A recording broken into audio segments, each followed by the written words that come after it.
जय श्री श्याम। दोस्तों, आज हम आपको बाबा श्याम से जुड़ी एक और सच्ची कहानी बताएंगे। ये कहानी एक किसान की है जो कि बहुत ही गरीब है और उनकी स्थिति ऐसी है कि अगर दिन में काम करेंगे तो ही शाम को खाना मिलेगा। किसान का नाम संपत है और इसकी सिर्फ 3 बेटियां हैं। सबसे बड़ी बेटी 14 साल की है, उससे छोटी 8 साल की और सबसे छोटी सिर्फ 5 साल की है। और संपत की पत्नी बहुत ज्यादा बीमार रहती है।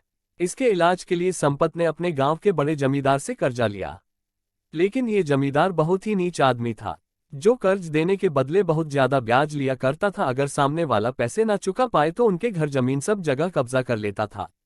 लेकिन संपत इतना नहीं कमा पाता था कि वह अपनी पत्नी का इलाज करवा पाए, इसलिए उसने जमींदार से कर्ज लिया और उसके बदले अपने एक कमरे और एक रसोई वाले घर को गिरवी रख दिया। लेकिन शायद भगवान को कुछ और ही मंजूर था।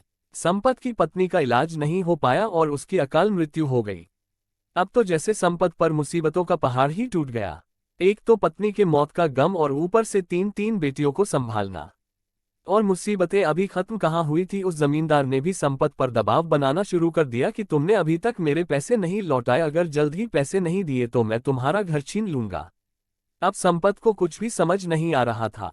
संपत ने सोचा कि मैं जमींदार के घर जाता हूं तथा उन्हें मनाने की कोशिश करता हूं कि वह मुझे थोड़ा सा वक्त और दे दे। लेकिन जब संपत जमींदार के घर गया तो जमींदार ने अपना असली रूप दिखा दिया और अपने आदमियों से संपत को इतना पिटवाया कि अब वह चारपाई से भी नहीं उठ पा रहा था। और धीरे धीरे इन सब चीजों में संपत को अंदर से बिल्कुल ही तोड़ दिया और संपत में भी दम तोड़ दिया। अब संपत की 3 बेटियां अनाथ हो चुकी थी और उनका घर भी जमींदार ने हड़प लिया। अब गांव में पंचायत बिठाई गई और यह फैसला किया गया कि संपत की बेटियां अपने चाचा के पास रहेगी, जो कि दर्जी का काम करते हैं। गांव में उनकी छोटी सी दुकान है, लेकिन उनके पास सिलाई का ज्यादा काम नहीं आता, क्योंकि आजकल के जमाने में बहुत कम लोग होते हैं जो कपड़े सिलवाते हैं, और जो भी सिलवाते हैं उनकी अलग अलग फरमाइश से होती है कि ऐसा सिलना है वैसा सिलना है। और यह इतने सक्षम नहीं थी कि उनके कहे अनुसार कपड़े सिल सके। बड़ी लड़की, जिसका नाम है गौरी है, वह भी इनके साथ दुकान में जाने लगी और कपड़े सिलने में उनकी मदद करने लगी। हालांकि उसे कपड़े सिलने नहीं आते थे, लेकिन उसने धीरे धीरे उनसे कपड़े सिलने सीख लिए। और गौरी एक होशियार लड़की थी जो अगर एक बार किसी चीज को देख ले तो हूबहू वैसा ही सील लेती थी। एक दिन उनकी दुकान पर गांव का एक सेठ आया। उसने कहा कि मैंने गांव में एक मंदिर बनवाया है और जिस भगवान का मैं मंदिर बनवाया है उनके लिए मुझे वस्त्र सिलवाने हैं। और यह वस्त्र केवल एक बार नहीं सिलने हैं, क्योंकि मुझे प्रतिदिन उनके लिए वस्त्र चाहिए और मैं प्रत्येक दिन उन्हें सजाऊंगा व नए वस्त्र पहनाऊंगा। क्या आप उनके वस्त्र सील कर दे सकते हैं? उसने गौरी को एक पोशाक दिखाए और कहा कि ऐसे ही वस्त्र तुम्हें प्रत्येक दिन मुझे सील कर देने होंगे। गौरी ने वस्त्र देखते ही कहा कि मैं ऐसे वस्त्र सील सकती हूँ, लेकिन आप मुझे एक बात बताइए, आप कौन से भगवान को वस्त्र पहनाओगे? और आपके पास इतना पैसा कहाँ से आया कि आप प्रत्येक दिन उन्हें नए वस्त्र पहनाओगे? मुझे तो नए वस्त्र सिलवाने के लिए त्योहार का इंतजार करना पड़ता है, और बहुत बार तो ऐसा होता है कि हमारा त्योहार बिना नए कपड़ों के ही गुजर जाता है। फिर आपके पास इतना पैसा कहाँ से आया और आप इन भगवान पर इतना खर्च क्यों कर रहे हो? तो सेठ ने हंसते हुए गौरी से कहा कि बेटी, मैं उन पर कोई खर्च नहीं कर रहा, ये सब उन्हीं का दिया है, मैं तो बस थोड़ा सा उन्हें वापस लौटाने की कोशिश कर रहा हूँ। मैंने भी तुम्हारे जैसे दिन देखे हैं, पेट भरने को खाना भी नहीं होता था, लेकिन इन्हीं के वजह से आज मैं इतना सक्षम हूँ कि इन्हें वापस लौटा पा रहा हूँ। गौरी ने उत्सुकता से पूछा कि ऐसे कौन से भगवान हैं जो इतना पैसा देते हैं?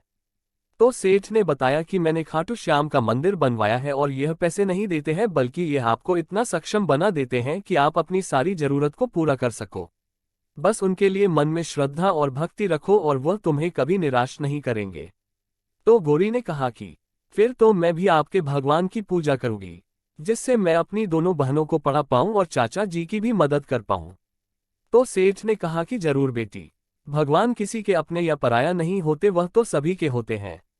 अब गौरी भी प्रत्येक दिन शाम बाबा के वस्त्र सिलती और वस्त्र देने जाती और साथ ही बाबा की पूजा भी करती और कहती, बाबा मुझे इतना काबिल बना दो कि मैं अपनी बहनों का पालन पोषण कर सकूं। मैं किसी पर बोझा बनकर नहीं रहना चाहती। ऐसे ही एक बार उनके गांव में मंदिर में एक शहरी परिवार आया। उन्होंने देखा कि बाबा को जो वस्त्र पहनाए गए हैं वह बहुत ही सुंदर तरीके से सिले गए हैं। उन्हें वह वस्त्र बहुत पसंद आए। उन्होंने सेठ से पूछा कि आप यह वस्त्र कहाँ से तैयार करवाते हैं? तब सेठ ने बताया कि हमारे गांव की एक छोटी सी लड़की यह वस्त्र तैयार करती है। तो उसे आदमी ने कहा कि क्या आप मुझे उस लड़की से मिलवा सकते हैं? सेठ उन्हें गौरी के घर लेकर चले गए और गौरी को बताया कि इन्हें तुम्हारे सिले हुए वस्त्र बहुत पसंद आए। उस आदमी ने बताया कि वह एक बहुत बड़ा डिजाइनर है जो कि नए नए डिजाइन मार्केट में लॉन्च करता है। मुझे तुम्हारे बनाए गए वस्त्र बहुत अधिक पसंद आए। क्या तुम मुझे तुम्हारे सिले हुए और भी कपड़े दिखा सकती हो? तब गौरी ने अपने सिले हुए और भी वस्त्र उन्हें दिखाए, जिन्हें देखकर वह डिजाइनर बहुत ज्यादा खुश हो गया और उसने गौरी से कहा कि मुझे तुम्हारे जैसे ही किसी की तलाश थी। क्या तुम मेरे लिए काम कर सकती हो और मैं तुम्हें इसकी तनख्वाह भी दूंगा। क्या तुम 20,000 पर महीने मेरे लिए कम कर सकती हो? ये सुन गौरी को तो विश्वास ही नहीं हुआ कि कोई उनके काम के लिए उसे इतना पैसा देंगे। उस डिजाइनर ने गौरी को अपना बिजनेस कार्ड दिया और कहा कि कल मुझे इन्हीं नंबर पर फोन कर देना, मेरी गाड़ी तुम्हें लेने आ जाएगी और तुम साथ में अपनी पढ़ाई भी शुरू कर सकती हो। ये बोलकर वह वहां से चला गया। गौरी को तो अभी तक विश्वास नहीं हो रहा था कि वह खुद भी पढ़ पाएगी और अपनी बहनों को भी पढ़ा पाएगी। यह उसके लिए एक सपने जैसा था।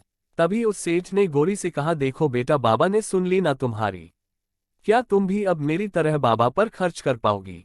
तो गौरी ने कहा कि मैं क्या खर्च करूं उन पर, यह सब उन्होंने ही मुझे दिया है।